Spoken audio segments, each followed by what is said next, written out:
ओम शांति। आप सभी का इस YouTube चैनल पर स्वागत है। आज इस वीडियो में हम सुनेंगे तथा पढ़ेंगे 26 अगस्त 2026 की बाबा की मुरली, बाबा के महावाक्य कहानी के रूप में। आज की कहानी का नाम है रावणपुरी से विष्णुपुरी तक योग बल की जीत। ओम शांति। एक छोटा सा शहर था। उस शहर में अमन नाम का एक युवक रहता था।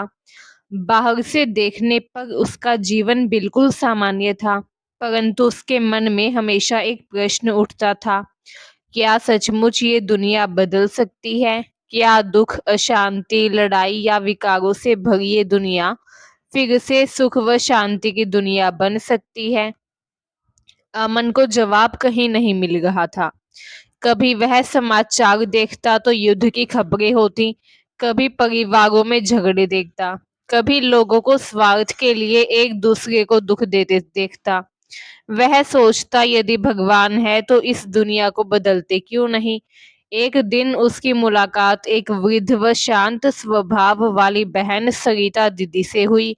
उनके चेहरे पर अद्भुत खुशी व निश्चिंतता थी। अमन ने उनसे पूछा, दीदी, दुनिया में इतनी समस्याएं हैं। कोई कहता है कि भगवान प्रेरणा से दुनिया बदल देंगे, कोई कहता है कि समय अपने आप सब कुछ ठीक कर देगा, लेकिन वास्तव में दुनिया बदलेगी कैसे?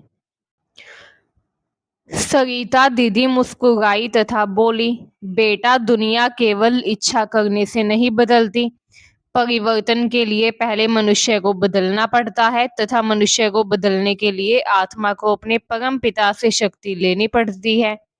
अमन ध्यान से सुनने लगा। दीदी ने कहा, आज ईश्वर स्वयं अपने बच्चों को एक महान काम के लिए तैयार कर रहे हैं।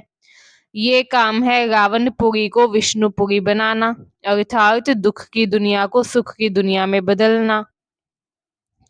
अमन थोड़ा हैरान हुआ, परंतु हम जैसे साधारण लोग पूरी दुनिया कैसे बदल सकते हैं? दीदी ने कहा, हम हथियारों से नहीं, योग बल से दुनिया बदलेंगे। भारत को फिर से स्वर्ग बनाना है। अगले दिन अमन सेवा केंद्र पर पहुंचा। वहां एक बड़ी बैठक चल रही थी। सब लोग आपस में विचार कर रहे थे, हम लोगों तक परमात्म ज्ञान कैसे पहुंचाए, चित्रों द्वारा कैसे समझाए, लोगों को कैसे बताया जाए कि आज संसार परिवर्तन का समय है। अमन को हैरानी हुई। उसे लगा कि यहाँ कोई केवल अपने उद्धार की बात नहीं कर रहा, बल्कि सबके कल्याण की बात हो रही है। तभी एक अनुभवी भाई ने कहा, हमें केवल ये नहीं कहना कि दुनिया में शांति होनी चाहिए, हमें लोगों को ये समझाना है कि सुख शांति का आधार पवित्रता तथा आत्मिक चेतना है। फिर उन्होंने एक सीढ़ी का चित्र सामने रखा। देखो, उन्होंने कहा, एक समय भारत सुख व संपन्नता की भूमि थी। फिर धीरे धीरे मनुष्य आत्म अभिमान से देह अभिमान में आ गया। काम, क्रोध, लोभ, मोह व अहंकार बढ़ते गए तथा जैसे जैसे विकार बढ़े वैसे वैसे दुख भी बढ़ता गया।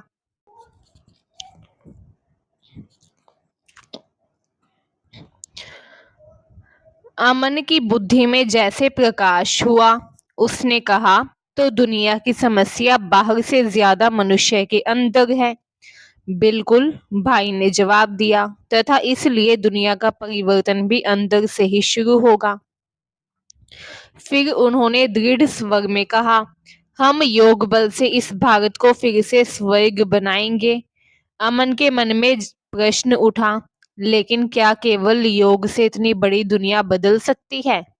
भाई ने कहा, जब आत्मा कमजोर होती है तो एक छोटी सी समस्या भी उसे हिला देती है, लेकिन जब आत्मा परमात्मा की याद से शक्तिशाली बनती है तो उसका संकल्प, उसका व्यवहार तथा उसका कर्म बदल जाता है। एक बदली हुई आत्मा अनेक आत्माओं के जीवन में परिवर्तन ला सकती है। अमन के मन में एक नया उत्साह भर गया। कुछ दिनों बाद अमन ने सेवा करना शुरू कर दिया। वह बड़े उत्साह से लोगों को ज्ञान समझाने लगा। परंतु धीरे धीरे उसके सामने एक नई परीक्षा आई। सेवा केंद्र पर एक व्यक्ति था जिससे अमन की बहुत अधिक बातचीत होने लगी। शुरुआत में उसे लगा कि ये तो सेवा के लिए है, लेकिन धीरे धीरे उसका मन उस व्यक्ति के व्यवहार व उसकी प्रशंसा तथा उसकी उपस्थिति में उलझने लगा।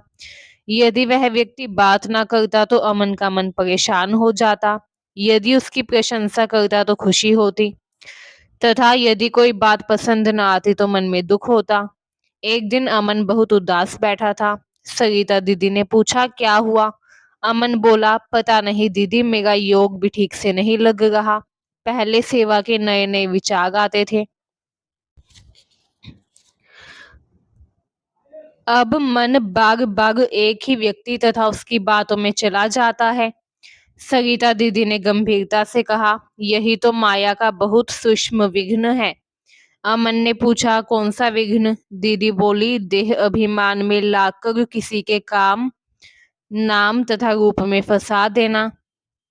अमन चुप हो गया। दीदी ने आगे कहा, माया हमेशा किसी बड़े तूफान के रूप में नहीं आती, कई बार वह बहुत मीठे रूप में आती है। वह कहती है, इस व्यक्ति से लगाव तो बहुत अच्छा है, इसमें क्या बुराई है। लेकिन धीरे धीरे आत्मा की शक्ति उस व्यक्ति पर निर्भर होने लगती है, तथा जब आत्मा परमात्मा की बजाय किसी देहधारी से शक्ति लेने लगती है तो उसकी बुद्धि कमजोर होने लगती है। अमन की आंखें खुल गई। उसे समझ में आया कि उसका मन सेवा से हटकर व्यक्ति की ओर चला गया था। दीदी ने प्रेम से कहा, बेटा, किसी से प्रेम करना गलत नहीं, लेकिन आसक्ति में फंस जाना आत्मा की उड़ान को रोक देता है। तुम्हारा असली संबंध किससे है? अमन ने धीरे से कहा, शिव बाबा से। तथा तुम कौन हो? मैं आत्मा हूँ। दीदी ने कहा, बस यही अभ्यास करो कि मैं आत्मा हूँ। ये शरीर मेरा साधन है तथा मेरा सच्चा आधार परमात्मा है। उस दिन अमन ने एक नया संकल्प लिया। मैं किसी व्यक्ति के नाम रूप में नहीं फंसूंगा। मैं सबको आत्मा समझकर प्रेम करूंगा, लेकिन अपना लगाव केवल एक परमात्मा से रखूंगा। देह अभिमान में नहीं पड़ूंगा। कुछ समय बाद अमन फिर सेवा में सक्रिय हो गया। अब उसके मन में नए नए विचार आने लगे। वह सोचता कि लोगों को ज्ञान सरल भाषा में कैसे समझाए, चित्रों को देखकर तुरंत बात समझ में आ जाए, इसके लिए क्या किया जाए, युवाओं तक ये संदेश कैसे पहुंचाया जाए, ये सब वो सोचता रहता। एक दिन उसने दीदी से कहा, पहले तो मुझे लगता था कि सेवा करने के लिए बहुत बड़ी प्रतिभा चाहिए, लेकिन अब विचार अपने आप आने लगे हैं। दीदी मुस्कुराई, क्योंकि पहले तुम्हारी बुद्धि व्यक्ति व परिस्थितियों में उलझी हुई थी। अब जब तुम देही अभिमानी बनने का अभ्यास कर रहे हो तो बुद्धि हल्की हो गई है। फिर उन्होंने कहा, देह अभिमान बुद्धि को बांधता है, देही अभिमान बुद्धि को उड़ाता है। देही अभिमानी बनो, खुद को आत्मा समझो। अमन ने पूछा, कैसे? दीदी ने समझाया, जब मैं सोचता हूँ कि मैंने इतना किया, मुझे सम्मान मिले, मेरी बात मानी जाए, तो ये देह अभिमान है। इससे मन में अपेक्षाएं आती है। परंतु जब मैं सोचता हूँ कि मैं आत्मा हूँ, परमात्मा ने मुझे सेवा का निमित्त बनाया, तो सेवा में हल्कापन, खुशी व शक्ति आती है। अमन ने अनुभव किया कि सचमुच सेवा करते समय उसकी खुशी बढ़ने लगी थी। अब वह सोचता नहीं था, लोग मुझे क्या कहेंगे, बल्कि सोचता कि इस आत्मा तक बाबा का संदेश कैसे पहुंच सकता है। यही परिवर्तन उसकी सेवा को और प्रभावशाली बनाने लगा। एक दिन केंद्र पर विशेष मीटिंग रखी गई। सभी से कहा गया कि हम केवल व्यक्तिगत पुरुषार्थ नहीं करेंगे, हमें आपस में मिलकर विचार करना है कि सेवा को कैसे बढ़ाया जाए। किसी ने कहा कि हम प्रदर्शनी लगा सकते हैं, दूसरे ने कहा कि हम सीढ़ी के चित्र को सरल बना सकते हैं। किसी ने कहा, ऐसा साहित्य तैयार करें जिसे पढ़कर मनुष्य स्वयं सोचने लगे कि मैं कौन हूँ, परमात्मा कौन है, संसार परिवर्तन कैसे होगा। अमन को लगा जैसे एक छोटी सी आध्यात्मिक सरकार बैठी हो। उसने कहा, हम सब अलग अलग व्यक्ति नहीं, बल्कि हम सब एक हैं। यदि सबकी बुद्धि मिल जाए तो कितनी अच्छी योजनाएं बन सकती है। सरिता दीदी ने कहा, यही तो बात है, ईश्वरीय सेवा में मैं नहीं हम होना चाहिए। अमन को समझ आया कि आध्यात्मिक जीवन का मतलब केवल अकेले बैठकर ध्यान करना नहीं, बल्कि स्वयं को बदलना तथा दूसरों के कल्याण का साधन बनाना व दूसरों के कल्याण का साधन बनना भी है। कुछ समय बाद अमन के जीवन में फिर एक कठिन परिस्थिति आई। उसकी नौकरी में समस्या हो गई। आर्थिक स्थिति भी कमजोर होने लगी। वह परेशान होकर बोला, दीदी मैं तो योग करता हूँ, फिर मेरे जीवन में इतनी परेशानी क्यों आ रही है? दीदी ने शांत स्वर में कहा, जीवन में परिस्थितियां आ सकती है, कभी कर्मों का हिसाब, कभी माया की परीक्षा, कभी समय की स्थिति। परंतु प्रश्न ये है कि परिस्थिति आने पर तुम कौन सी स्थिति में रहते हो? अमन चुप हो गया। दीदी ने कहा, माया का काम है गिराने की कोशिश करना, परंतु आत्मा का पुरुषार्थ है गिरकर फिर उठ जाना। जब भी तुम्हारी स्थिति नीचे जाए, तुरंत स्वयं को दोषी मानकर निराश मत हो जाना। बाबा की याद में वापस आ जाना।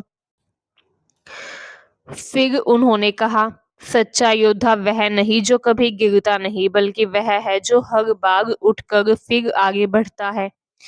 अमन ने उसी दिन से अभ्यास करना शुरू किया। जब भी कोई समस्या आती, वह कुछ मिनट रुक कर सोचता कि मैं शरीर नहीं आत्मा हूँ, ये परिस्थिति अस्थायी है, मेरा परमात्मा मेरे साथ है। धीरे धीरे उसके अंदर सहन शक्ति बढ़ने लगी। एक दिन केंद्र पर बहुत सुंदर प्रदर्शनी लगाई गई। अमन को एक चित्र समझाने की जिम्मेदारी मिली। उसके सामने एक सज्जन आए। उन्होंने पूछा, गीता का भगवान कौन है? अमन ने पहले उनकी राय पूछी। उन्होंने कहा, श्री कृष्ण। अमन ने बड़े प्रेम से पूछा, ज्ञान का सागर किसे कहा जाता है? परमात्मा को।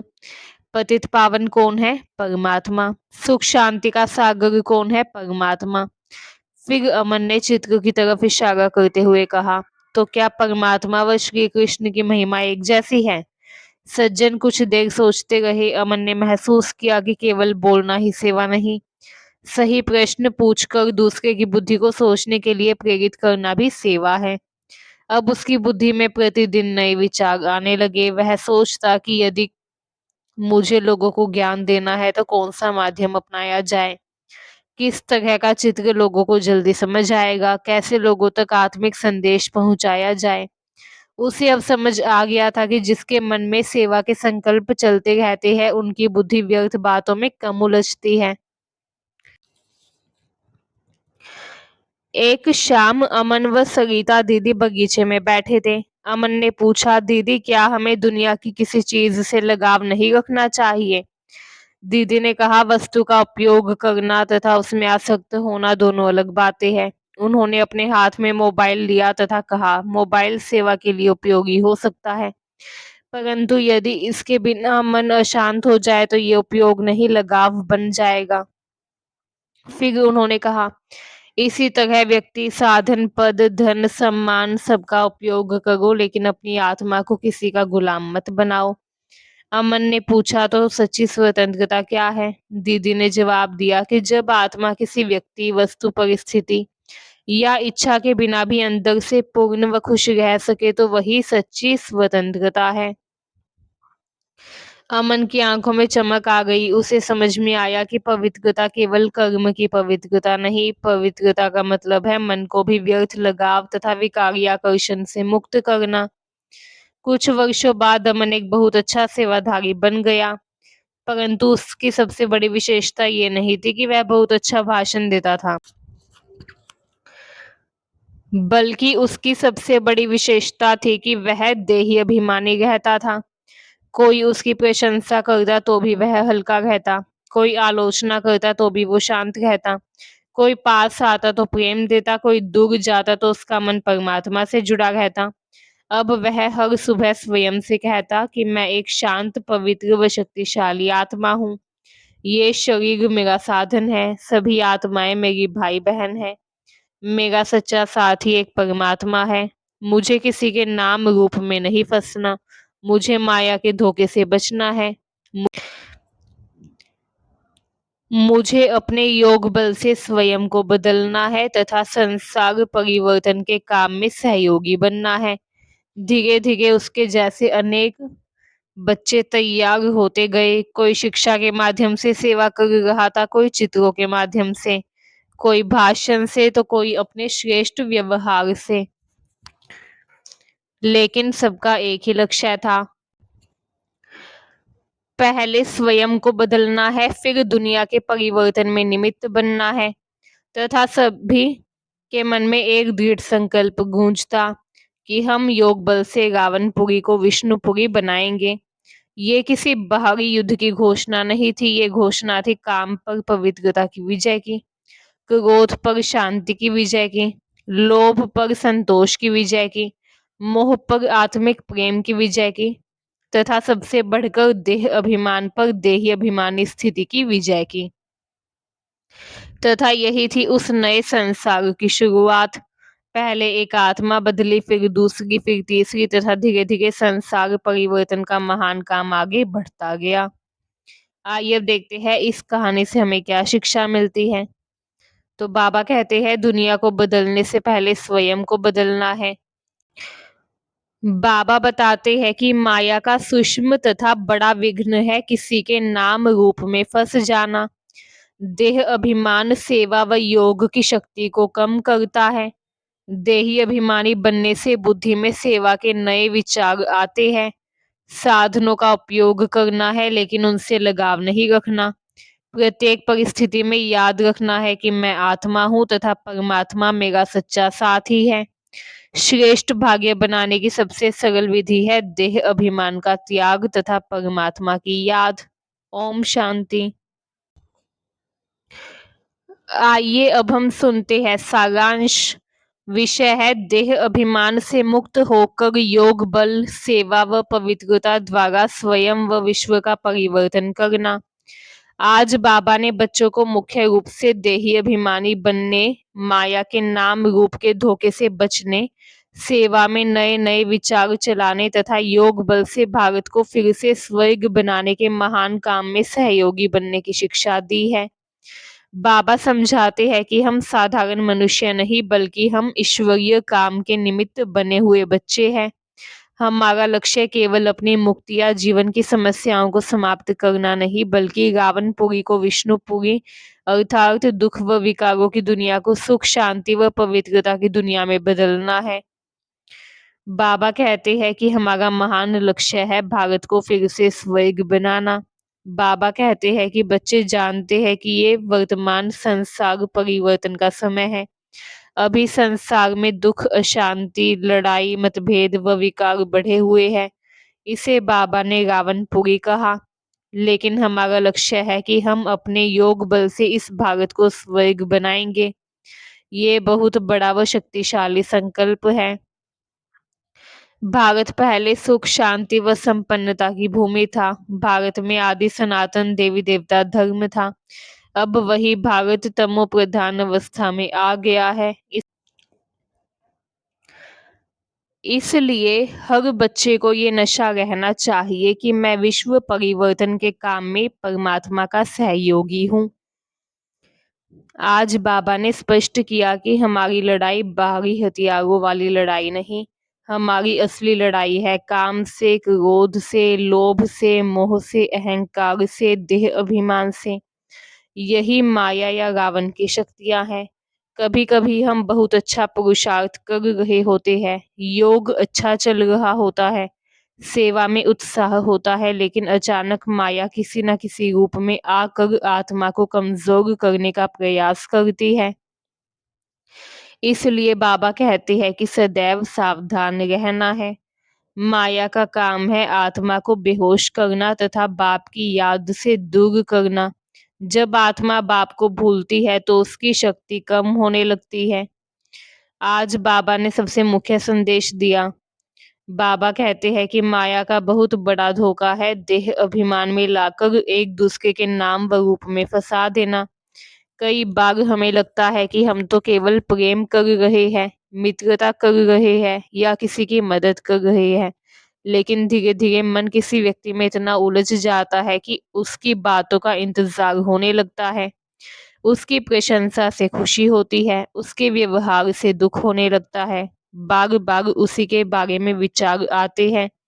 योग में भी उसका रूप या उसकी बातें याद आने लगती है। यहीं से आत्मा की शक्ति कम होने लगती है। बाबा सावधानी देते हैं कि चाहे कोई माता हो, कन्या हो या कोई अन्य व्यक्ति, किसी के भी नाम रूप में नहीं फंसना, सबको आत्मा समझकर देखना है। ये सोचना है कि मैं भी आत्मा हूँ तथा सामने वाला भी आत्मा है। जब ये दृष्टि पक्की होगी तभी हम माया के इस सूक्ष्म धोखे से सुरक्षित रह सकेंगे। बाबा कहते हैं देह अभिमान छोड़ो, देही अभिमानी बनो। देह अभिमान का मतलब है कि मैं ये शरीर हूँ। इस देह की पहचान से ही अनेक बातें उत्पन्न होती है, जैसे मेरा नाम, मेरी सुंदरता, मेरा पद, मेरा सम्मान, मेरी प्रशंसा, मेरा व्यक्ति, मेरी वस्तु तथा इन्हीं से मोह, अहंकार, ईर्ष्या, उपेक्षा, अपेक्षा तथा दुख पैदा होते हैं। इसके विपरीत देही अभिमानी स्थिति का मतलब है कि मैं शरीर नहीं, आत्मा हूँ। जब आत्मा स्वयं को शरीर से अलग समझती है तो उसकी बुद्धि परमात्मा से जुड़ने लगती है। बाबा कहते हैं देही अभिमानी बनने से बाप की याद सहज रहती है तथा आत्मा शक्तिशाली बनती है। सर्व संबंधों का अनुभव होता है, खुशी बढ़ती है, सेवा में उन्नति होती है, बुद्धि में नए नए विचार आते हैं। इसलिए आज का मुख्य पुरुषार्थ है कि बार बार अभ्यास करो कि मैं आत्मा हूँ तथा ये शरीर मेरा साधन है। बाबा कहते हैं सेवा में नए नए विचार चलने चाहिए। बाबा चाहते हैं कि बच्चे केवल ज्ञान सुनकर स्वयं तक सीमित ना रहें। प्रत्येक बच्चे की बुद्धि में ये विचार चलना चाहिए कि मैं तथा आत्माओं तक संदेश कैसे पहुंचाऊं, चित्रों द्वारा कैसे समझाऊं, कौन सा तरीका लोगों को जल्दी समझ में आएगा, सेवा को और प्रभावशाली कैसे बनाएं। बाबा कहते हैं कि आपस में बैठकर विचार करना चाहिए, राय करनी चाहिए। जैसे सरकार के लोग देश की समस्या को सुधारने के लिए योजना बनाते हैं, वैसे ही हम भी रूहानी पांडव गवर्नमेंट हैं। हमारा काम है दुनिया में सुख व शांति की स्थापना के लिए आध्यात्मिक उपायों पर विचार करना। इसलिए केवल ये नहीं सोचना कि मेरी स्थिति कैसी है, बल्कि ये भी सोचना कि मैं बाबा की सेवा में क्या नया कर सकता हूँ। उसके बाद आज बाबा ने विशेष रूप से चित्रों की सेवा पर जोर दिया। बाबा कहते हैं कि हर व्यक्ति गहरी आध्यात्मिक बातें तुरंत नहीं समझ सकता, लेकिन यदि चित्र सामने हो तो उसके द्वारा सरल तरीके से समझाया जाए तो ज्ञान जल्दी बुद्धि में बैठ सकता है। विशेष रूप से सीढ़ी का चित्र बहुत मुख्य है। इसके द्वारा समझाया जा सकता है कि भारत पहले सुखी व संपन्न था, फिर जन्म जन्मांतर आत्मा की शक्ति कम होती गई, सतयुग से त्रेता युग, द्वापर से कलयुग तथा अब कलयुग के अंत से फिर नई दुनिया की स्थापना हो गई है। अर्थात अभी समय है उतरती कला से चढ़ती कला में जाने का। इसलिए बच्चों को सेवा के लिए सदा रचनात्मक व जागरूक रहना चाहिए। बाबा याद दिलाते हैं कि समय बहुत कम है, इसलिए पुरुषार्थ तेज होना चाहिए। ड्रामा अपने निश्चित समय के अनुसार चल रहा है, जो समय बीत गया वह फिर उसी प्रकार रिपीट होगा। इसलिए अभी का हर सेकंड बहुत मूल्यवान है। यदि हम व्यर्थ सोच में, आपसी बातों में, नाराजगी में, नाम रूप में, आलस्य में अपना समय गंवा देंगे तो पुरुषार्थ कमजोर हो जाएगा। इसलिए बाबा का संदेश है कि समय को पहचानो तथा सेवा व पुरुषार्थ में लग जाओ। बाबा कहते हैं धारणा होगी तो खुशी भी होगी। कई बच्चे कहते हैं कि बाबा मुझसे धारणा नहीं होती, लेकिन बाबा समझाते हैं कि जब ज्ञान बुद्धि में बैठता है तथा जीवन में धारण होता है तो आत्मा के अंदर स्वतः खुशी आती है। जिस आत्मा को ये निश्चय है कि परमात्मा स्वयं आया हुआ है, मैं उसका बच्चा हूँ, मुझे श्रेष्ठ भाग्य, श्रेष्ठ राज्य मिलने वाला है, मैं विश्व परिवर्तन के काम में सहयोगी हूँ, उसके अंदर खुशी क्यों नहीं होगी। इसलिए यदि खुशी कम है तो हमें देखना चाहिए कि क्या ज्ञान केवल सुन रही है या वास्तव में उसे जीवन में धारण भी कर रही है। ज्ञान, योग तथा धारणा मिलकर खुशी व शक्ति देते हैं। उसके बाद बाबा कहते हैं संशय को समाप्त करना है। बाबा बताते हैं कि यदि दिल में संशय आ जाता है तो आत्मा की शक्ति कम होने लगती है। संशयग्रस्त व्यक्ति ना स्वयं आगे बढ़ सकता है, ना अच्छी सेवा कर सकता है, ना दूसरों को निश्चयपूर्वक समझा सकता है। इसलिए बाप तथा ज्ञान के प्रति निश्चय पक्का होना चाहिए। हमें अपने मन में ये दृढ़ रखना है कि जो बाबा की श्रीमत है वही मेरे लिए श्रेष्ठ मार्ग है। बाबा कहते हैं कि तकदीर तथा तदबीर दोनों जरूरी है। बाबा बताते हैं जिसे ऊंचा पद पाना है उसे सेवा व पुरुषार्थ में सदा सक्रिय रहना चाहिए। केवल ये सोचकर बैठ जाना कि मेरी तकदीर में होगा तो मिल जाएगा, ये सही पुरुषार्थ नहीं है। श्रेष्ठ भाग्य बनाने के लिए तदबीर करनी होगी, अर्थात योग करना होगा, ज्ञान को धारण करना होगा, विकारों पर विजय पानी होगी, सेवा करनी होगी, अपनी कमियों को बदलना होगा। जैसा पुरुषार्थ करेंगे वैसा भाग्य बनेगा। उसके बाद बाबा कहते हैं ग्रहचारी तथा परिस्थितियों में भी हिम्मत नहीं हारनी। बाबा बताते हैं कि कभी कभी बच्चों के ऊपर ऐसी परिस्थितियां आती है जिनसे बहुत नुकसान हो सकता है, लेकिन जब कोई कठिन परिस्थिति आ जाए तो घबराना नहीं। बार बार एक ही उपाय करना है, बाप को याद करो। परिस्थितियां हमें नीचे गिराने के लिए नहीं बल्कि हमारी स्थिति को मजबूत बनाने के लिए भी अवसर बन सकती है। हिम्मत रखनी है। आज का संदेश है, माया चाहे कितनी भी कोशिश करे लेकिन आत्मा को बाप की याद से दूर नहीं होना। उसके बाद बाबा बताते हैं कि सर्वश्रेष्ठ भाग्य है देह अभिमान का त्याग करना। आज के वरदान में बाबा ने बड़ी गहरी बात कही। जब हम देह अभिमान छोड़ते हैं तो हमें बाप के सर्व संबंधों, सर्व शक्तियों, सर्व सहयोग का अनुभव होने लगता है। यही संगम युग का सबसे बड़ा भाग्य है। कई बार हम बाहरी चीजों को छोड़ने को त्याग समझते हैं, लेकिन बाबा कहते हैं कि सबसे बड़ा त्याग है देह अभिमान का त्याग करना। जब मैं तथा मेरा समाप्त होता है तब आत्मा का सच्चा स्वरूप प्रकट होने लगता है। इस एक त्याग से अनेक भाग्य व सिद्धियां प्राप्त होती है। बाबा बताते हैं क्रोध मुक्त कैसे बना जाए। आज का स्लोगन है क्रोध मुक्त बनना है तो स्वार्थ की बजाय निस्वार्थ बनो, इच्छाओं के रूप का परिवर्तन करो। बाबा कहते हैं क्रोध अचानक पैदा नहीं होता, उसके पीछे अक्सर कोई इच्छा या अपेक्षा होती है। जैसे मेरी बात क्यों नहीं मानी, उसने मेरी इज्जत क्यों नहीं की, मुझे ये क्यों नहीं मिला, उसने ऐसा क्यों किया। जब अपेक्षा पूरी नहीं होती तो इच्छा क्रोध का रूप ले लेती है। इसलिए क्रोध को केवल दबाना नहीं, उसकी जड़ को बदलना है। स्वार्थ को निस्वार्थ सेवा में बदलो तथा अपेक्षा को शुभ भावना में बदलो। बाबा कहते हैं कि हमें अपवित्रता के बीज को भी समाप्त करना है, अर्थात केवल गलत कर्म ना करना ही पर्याप्त नहीं, मन में भी किसी के प्रति गलत आकर्षण, व्यर्थ लगाव, देह की खिंचाव, नाम रूप की आसक्ति नहीं रहनी चाहिए। बाबा चाहते हैं कि हर बच्चा लगाव मुक्त बने। यहाँ एक बहुत सुंदर अंतर समझाया है।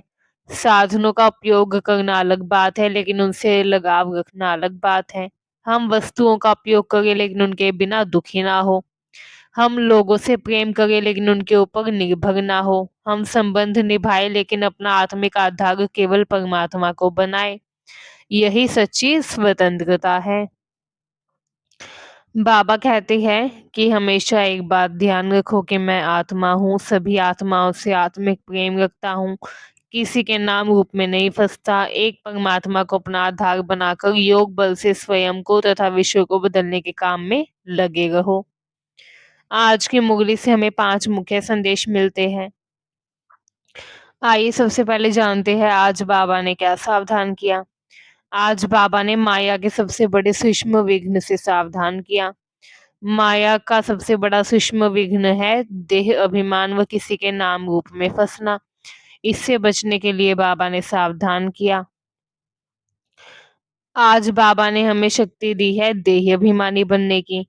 बाबा कहते हैं देह अभिमानी बनो, जिससे बाप की याद सहज रहे, सर्व शक्तियों का अनुभव हो तथा सेवा में उन्नति हो।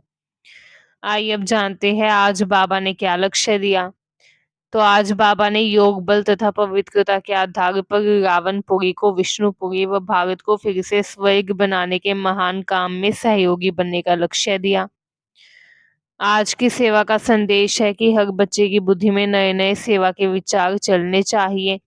सर्विस सर्विस सर्विस, एक ही विचार बच्चे के मन में चलना चाहिए। आज का होमवर्क क्या है? आज का होमवर्क है पूरा दिन बार बार अभ्यास करे कि मैं आत्मा हूँ, शरीर नहीं। सभी आत्माएं मेरी भाई बहन है। मुझे किसी के नाम रूप में नहीं फंसना। मुझे एक परमात्मा से सच्चा लगाव रखना है। मैं देही अभिमानी बनकर योग बल से स्वयं तथा विश्व परिवर्तन के काम में सहयोगी बनूंगी। ओम शांति। तो यहीं पर हमारी आज की मुरली समाप्त होती है। शुक्रिया बाबा। हम रूहानी बच्चों की रूहानी बाप दादा को याद, प्यार, गुड मॉर्निंग और नमस्ते। शुक्रिया बाबा, मेरे बाबा, मीठे बाबा, प्यारे बाबा, शिव बाबा, शिव बाबा। ओम शांति।